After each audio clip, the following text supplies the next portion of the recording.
5वीच्या शिष्यवृत्ती परीक्षेमध्ये विचारलेला हा क्वेश्चन आहे.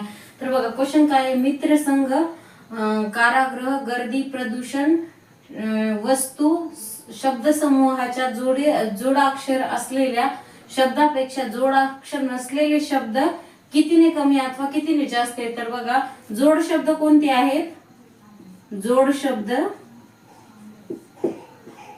कारागृह, कारागृह,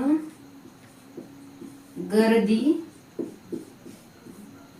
गर्दी, प्रदूषण, प्रदूषण, प्रदूषण, वस्तू, वस्तू. तर किती शब्द आहेत, 4 शब्द. जोडाक्षर असलेले किती, 4 शब्द आहेत. तर जोडाक्षर नसलेले किती, 2 शब्द आहेत. म्हणून कमी अथवा जास्त कितीने कमी,